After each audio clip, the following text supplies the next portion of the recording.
بسم اللہ الرحمن الرحیم۔ السلام علیکم ورحمۃ اللہ وبرکاتہ۔ میں ہوں محمد صادق شاہ اور آپ دیکھ رہے ہیں Sadiq T V YouTube channel. General اور چرواہا، ایک فوجی جرنیل اور ایک چرواہے کا قصہ ہے، حقیقی قصہ ہے۔ یہ 1917 کی بات ہے۔ عراق کے پہاڑوں میں ایک برطانوی جرنل سٹانلی ماؤدے کا ایک چرواہے سے سامنا ہوا۔ جرنل چرواہے کی طرف متوجہ ہوئے اور اپنے ترجمان سے مترجم سے کہا کہ اس چرواہے سے کہہ دو کہ جرنل تمہیں 1 پاؤنڈ دے گا اور اس کے بدلے میں تمہیں اپنے کتے کو ذبح کرنا ہوگا۔ کتا چرواہے کے لیے بہت اہم ہوتا ہے۔ یہ اس کی بکریاں چراتا ہے۔ اگر بکریاں کہیں دور چلی جائیں تو یہ بکریوں کے ریوڑ کو پھر واپس لاتا ہے۔ اگر کہیں سے درندوں کے حملوں کا خطرہ ہو تو یہ کتا ریوڑ کی حفاظت کرتا ہے۔ لیکن پاؤنڈ کی مالیت تو آدھے ریوڑ سے بھی زیادہ بنتی ہے۔ چرواہے نے یہ سوچا، وہ دل میں یہ سوچ رہا تھا۔ اس کے چہرے پر لالچی سی مسکراہٹ پھیل گئی۔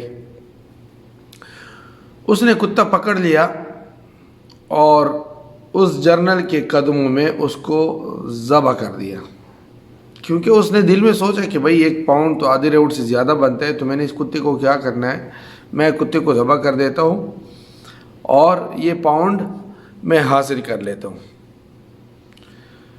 پھر جرنل نے چرواہے سے کہا کہ اگر تم اس کتے کی ابھی کال بھی اتار دو میں تمہیں 1 اور پاؤنڈ دینے کو تیار ہوں۔ چرواہے نے خوشی خوشی کتے کی کال بھی اتار دی۔ اس جرنیل نے کہا میں مزید 1 اور پاؤنڈ دینے کے لیے تیار ہوں اگر تم اس کتے کی بوٹیاں بھی بنا لو، اس کو ٹکڑے ٹکڑے کر دو۔ چرواہے نے فوراً یہ آفر بھی قبول کر لی اور اس جرنیل نے چرواہے کو 3 پاؤنڈ دے کر خود چلتا بنا، وہاں سے روانہ ہوا۔ وہ جرنیل چند قدم آگے گئے ہوں گے کہ اسے پیچھے سے چرواہے کی آواز سنائی دی اور وہ آوازیں دے رہا تھا پیچھے سے اور کہہ رہا تھا کہ جرنل صاحب، اگر میں کتے کا گوشت بھی کھا لوں تو کیا آپ مجھے 1 اور پاؤنڈ دیں گے؟ میں کتے کا گوشت بھی کھا لوں گا، بس مجھے 1 اور پاؤنڈ چاہیے۔ اس جرنیل نے انکار میں سر ہلایا کہ میں صرف تمہاری نفسیات اور اوقات دیکھنا چاہتا تھا جو تم نے مجھے دکھائی، بس اور کچھ نہیں۔ جتنا میں چاہ رہا تھا کہ کیا ہو کیا نہیں، میں صرف یہ جاننا چاہ رہا تھا اور وہ مجھے معلوم ہوا، اور تمہاری نفسیات اور اوقات مجھے معلوم ہو گئے اور کچھ نہیں۔ تم نے صرف 3 پاؤنڈ کے لیے اپنے محافظ اور دوست کو ذبح کر دیا جو تمہاری حفاظت پر مامور تھا، تمہاری حفاظت کرتا تھا، تمہارے مال کی حفاظت کرتا تھا، تمہارا دوست تھا، اس کو ذبح کر دیا، اس کی کال اتار دی، اس کے ٹکڑے کیا اور 4 پاؤنڈ کے لیے اسے کھانے کے لیے بھی تیار ہو۔ اور یہی چیز مجھے یہاں پہ چاہیے، عراق میں چاہیے۔ مجھے ایسے لوگ چاہیے جن میں یہ صفات ہو اور ان کی یہ اوقات ہو، مجھے یہ چاہیے۔ پھر وہ جرنیل اپنے ساتھیوں سے مخاطب ہوئے اور کہا کہ اس قوم کے لوگوں کی سوچیں یہ ہیں، لہذا تمہیں ان سے خوفزدہ ہونے کی ضرورت نہیں، کوئی خوف نہ کھاؤ، یہ تمہارا کچھ نہیں بگاڑ سکتی، ان کو پیسے دو اور خریدو بس۔ آج یہی حال مسلم ملکوں اور معاشروں کا ہے کہ ان کو پیسے دیے جاتے ہیں، خریدے جاتے ہیں، ان کے معاشرے میں ایسے لوگوں کو پیسے دیے جاتے ہیں جو خریدے جاتے ہیں اور اپنی چھوٹی سی مصلحت اور ضرورت کے لیے اپنے سب سے قیمتی اور اہم چیز کا سودا کر دیتے ہیں، اور وہ ہے اپنے محافظوں کا، اپنے نگہبانوں کا۔ اور یہ وہ ہتھیار ہے جسے ہر استعمار،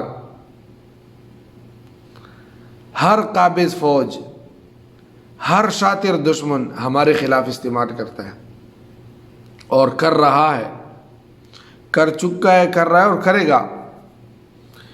اس کے ذریعے اس نے حکومتیں کی ہیں اور اسی کے ذریعے سے ملکوں کو لوٹا ہے انہوں نے۔